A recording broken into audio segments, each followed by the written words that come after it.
Hey, Dred.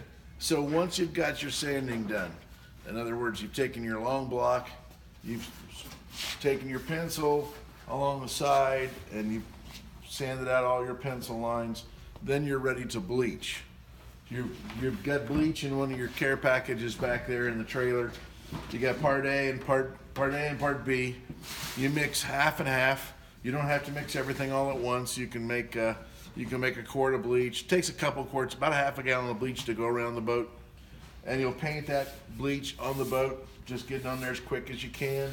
And this will start foaming. It'll get the last little bit of color out of the wood. And so all the wood will be about the same color when you get done. And once you get done bleaching, you'll sand it one more time. And we call it just enough to get the hair off. When you bleach this wood, it will raise the grain, and it'll almost be like a peach fuzz on the wood. So you sand just enough to get the peach fuzz off, but you don't sand any more than that. I didn't mention rinsing. So you get this bleach on there, and it starts foaming, and you see the color coming out around bungs, and there's a lot of color right here in this particular spot. You'll see a lot of foaming happen right in a spot like that where there's still some stain down in the grain. You'll see that happen. I like to go ahead and just then once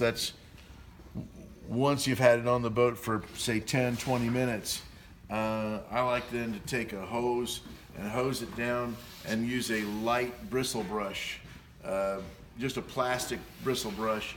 Matter of fact, I'll show you one. I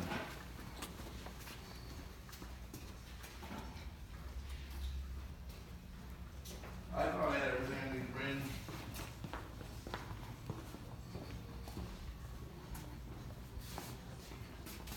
Okay, like this guy.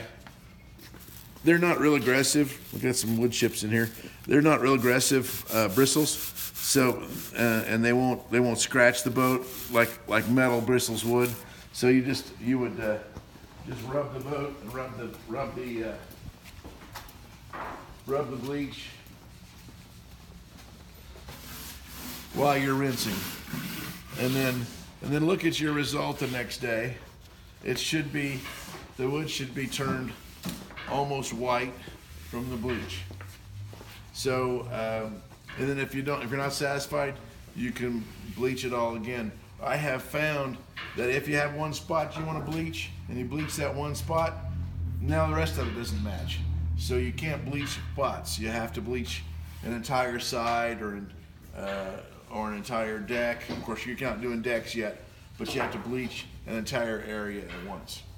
You asked a question about plank seams, and I looked at my invoice to see if I'd sent you any bedding compound. I did not. So I'll put this in a care package, but you don't need this till you get about halfway through the varnishing process anyway. So is when we would apply it.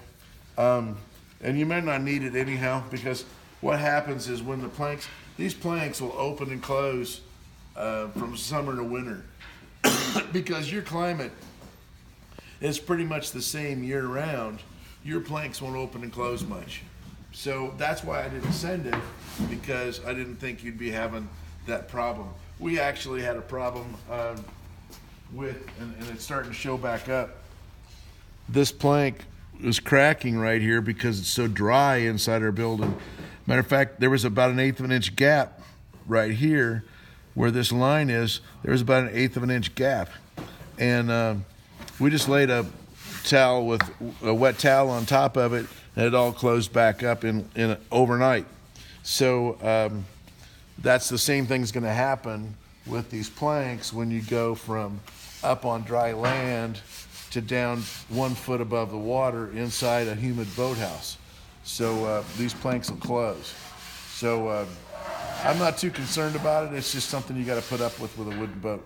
And what you do after it's been in the water for a year, you come back and you put a maintenance coat over the top of the planks once they've gotten to the size and shape, the width, once they've expanded by being right on top of the water. So this ought to keep you going through the weekend. your sanding. If you've got your sanding done, you got to mark your side of your boat. Do a final sanding.